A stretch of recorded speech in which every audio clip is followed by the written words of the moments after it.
work, we discussed the importance of working from a shared set of values. And that didn't come necessarily naturally to us, so we had to thrash it out a bit. Ivan is here as well, and we talked a lot about the values and what they should enshrine and encompass.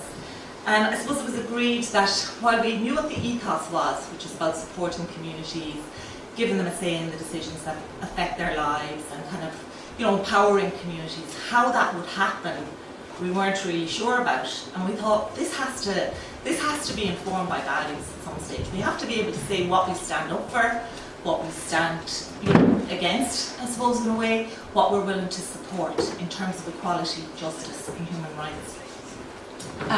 So we started to think about it, and we sort of, I suppose, we kind of looked at different documents to inform our deliberations. We looked at the All-Ireland Standards for Community Work as one, which sets out these kind of values as well. And we also looked at going back, and it was part of the process of the consultation around it, the government white paper on the relationship between the community sector and the state back in 2000. Cedra are nodding her head, she remembers it too. But it's a good document, it's still there, and we need to make it kind of live again. It does set out really important things that we need to consider too, even though it was it was launched and published in 2000. So we concluded on the agreed set of values and the accompanying principles which are laid out in the strategy, and they're then reflected in this document that we are launching today. They're all interdependent, so you might say, what's the difference between empowerment and participation? Or they're all interdependent, and they all kind of require, I suppose, direct consideration and reflection on ways in which each can and should be put into practice. Without that kind of reflection and commitment to proactively ensuring they inform and impact on the design and development of policies and programmes, in particular those designed to meet the urgent and pressing needs of marginalised communities, they will remain simply words on a page. And I don't think any of us want to see that kind of tokenism or tick box exercise happening. We don't just want words on a page.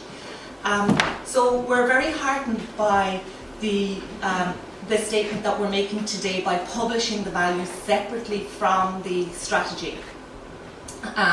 Because we think that a further commitment has been given to ensuring that the values are more mainstreamed, accepted and enshrined in the policy making processes across government at national and local levels. I don't need to highlight the challenges facing us, those of us concerned with building a society that places those values of human rights and equality and social justice at its core. But what we do know is that overcoming these challenges requires us to work together. We don't have a choice. All of us have something important to offer. The title of the document being launched today signifies growing recognition of the value of meaningful collaboration between state agencies and the community and voluntary sectors in addressing the most unprecedented challenges of our time.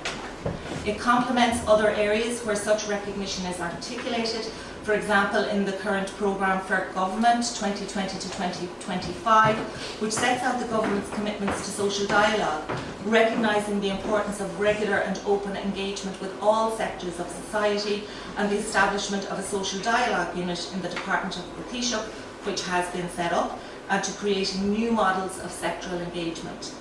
The value of participation is articulated too in the Roadmap for Social Inclusion, which recognises that partnership is essential for better outcomes for communities, and the government is committed to strengthening this partnership and supporting communities as a long acknowledged approach to addressing poverty, social exclusion and inequality. And so, I hope these values inform to the implementation of that roadmap. The document, today's document, also complements the publication of the Community Platforms discussion document towards a progressive model of collaborative governance launched by Minister O'Brien earlier this month, which seeks to begin a conversation about the best ways of ensuring that the voices of all our communities are included.